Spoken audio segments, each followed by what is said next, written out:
Hello बेटा जी, कैसे हैं आप लोग। आज हम बात करने वाले हैं बबल सॉर्ट की। बबल सॉर्ट एक सॉर्टिंग टेक्निक है और आज के वीडियो में हम सीखने वाले हैं कि इसकी अंडरलाइंग एल्गोरिथम किस तरह से काम करती है, यानी ये किस तरह से असेंडिंग या डिसेंडिंग ऑर्डर के अंदर वहां पर नंबर्स को अरेंज करने में हमारी हेल्प करती है। तो बिना टाइम वेस्ट किए शुरू करते हैं। वेलकम टू यल academy, my name is Manoj Rana. इस एल्गोरिथम को समझने के लिए हम एक लिस्ट ले लेते हैं नंबर्स की, जैसा कि आप देख ही सकते हैं। इस लिस्ट के अंदर हमारे पास 1 2 3 4 5 6 मतलब 6 नंबर हैं, लेकिन वो रैंडमली अरेंज्ड हैं।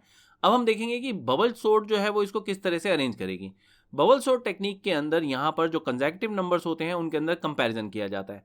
जो कंसेक्टिव नंबर्स होते हैं उनके अंदर जब कंपैरिजन किया जाता है तो हमारे पास सिर्फ दो ही एक्शन होते हैं, या तो हम कुछ भी ना करें और या फिर हम वहां पर स्वैपिंग करवाएं। मतलब ये कि अगर वो ऑलरेडी वहां पर इंक्रीजिंग ऑर्डर के अंदर अरेंज्ड हैं तो हमें कुछ भी करने की जरूरत नहीं है, लेकिन अगर वो वहां पर ऐसा नहीं कर रहे हैं, अगर मान लो वो डिक्रीजिंग ऑर्डर में है, तब हमारे को वहां पर स्वैपिंग करवानी पड़ती है। अब सिर्फ यही दो एक्शन अपने दिमाग में रखकर अगर हम यहाँ पर फर्स्ट टू नंबर्स जो हैं 3 और 5 इनको देखें तो हमें यहाँ पर कुछ भी करवाने की जरूरत नहीं है, क्योंकि ये ऑलरेडी यहाँ पर इंक्रीजिंग ऑर्डर के अंदर अरेंज्ड है। और सेम हमारे को यही वाले दो एक्शन जो है अपने दिमाग में रखकर सारे के सारे पेयर जो है कंसेक्टिव नंबर्स के उनको कंपेयर करना है। तो नेक्स्ट हमारे पास होंगे 5 4 5 4, क्योंकि डिक्रीजिंग ऑर्डर में है तो स्वैप की जरूरत है, स्वैप करवाते हैं। आगे बढ़ते हैं 5 1, फिर से स्वैप की जरूरत है, स्वैप करवाते हैं। फिर है 5 6, यहाँ पर कोई स्वैपिंग की जरूरत नहीं है। तो नेक्स्ट पे बढ़ते हैं, जो हमारे पास 6 2 है वहां पर स्वैपिंग की जरूरत है और यहाँ पर 2 6 कर देते हैं। तो ये हमारा एक पास यहाँ पर कंप्लीट हो जाता है। जो पास है वो सिंपल हमारा एक लूप होता है जिसके अंदर हम पूरे के पूरे जो भी 6 नंबर हैं उनको, वहां पर 6 नंबर या लिस्ट के अंदर जितने भी नंबर्स हैं उनको हम एक बार गो थ्रू करते हैं। तो आप देख ही सकते हैं कि यहाँ पर पास के बाद हमारे पास जो नंबर है वो 3 4 1 5 2 6 हमारे पास ये अरेंजमेंट आ गया है। अब जो हमारे पास इस पास 1 के बाद नंबर्स आए हैं उनको नेक्स्ट पास में लेकर जाते हैं, लेकिन अब हम ध्यान रखेंगे कि इस पास के अंदर हमने 6 तक नहीं जाना। मतलब हमारा जो कंपैरिजन है वो बस 2 तक जाएगा। जो हमारे पास राइट एक्सट्रीम है अब हम उसको टच नहीं करने वाले। तो सबसे पहले जो है वो हम 3 और 4 को देखते हैं। 3 और 4 जो है ऑलरेडी अरेंज्ड है, तो हम 4 और 1 को देखते हैं। 4 और 1 को यहाँ पर स्वैप करते हैं। और क्यों करवा रहे हैं स्वैप वो तो आप जानते ही हैं, जब वो इंक्रीजिंग ऑर्डर में होंगे तो हम उसको स्वैप करवाना पड़ेगा। अब 4 5 इंक्रीजिंग में है, कुछ नहीं करेंगे। 5 2 क्योंकि वहां पर डिक्रीजिंग में है तो इसलिए स्वैप करवाएंगे और बस इसी के साथ हमारा ये वाला पास खत्म हो जाएगा। और इस पास के बाद हमारे पास जो नंबर मिलेंगे वो है 3 1 4 2 5 6।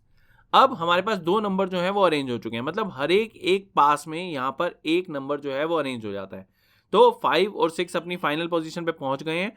अब हमने जो हमारे पास शुरू के 4 नंबर हैं उनके लिए वहां पर फिर दोबारा से यही वाला लूप जो है रन करना है। यही वाला लूप का मतलब है एल्गोरिथम यही रहेगी, लेकिन पास जो है वो अब हमारा थर्ड हो जाएगा। थर्ड पास के अंदर जो है इन्हीं नंबर्स को लेकर चलते हैं।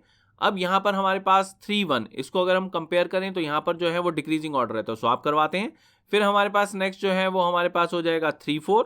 3 4 ऑलरेडी इंक्रीजिंग ऑर्डर में है, 4 2 के अंदर स्वैप की जरूरत है। और इसी के साथ हमारा थर्ड पास कंप्लीट हो गया। थर्ड पास के कंप्लीट होते के साथ हमारे पास जो राइट 3 नंबर्स हैं यानी 4 5 6 वो अपनी पोजीशन पे पहुंच गए। अब जो नेक्स्ट पास है उसकी बात करते हैं। शुरुआत हमारी 1 3 से होगी।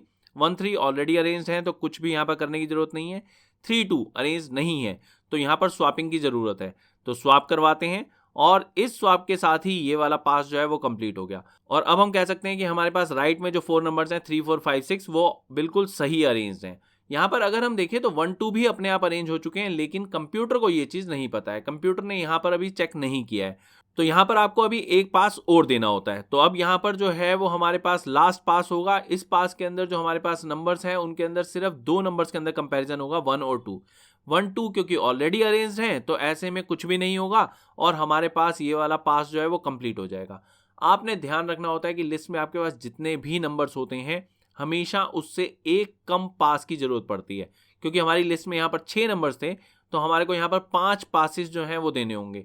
तो ये जो 5 लूप हैं या 5 पासिस हैं उसके बाद हमारी ये जो सोर्टिंग है ये पूरी की पूरी कंप्लीट हो जाएगी और हमारे को यहाँ पर 1 2 3 4 5 6 जो है वो अपने असेंडिंग ऑर्डर के अंदर मिल जाएंगे। तो बस बेटा जी यही इसकी बेसिक वहां पर फंडामेंटल एल्गोरिथम है। होपफुली आपको मेरा मेथड जो है समझाने का वो पसंद आया हो। इनकेस आया हो तो please like share and subscribe.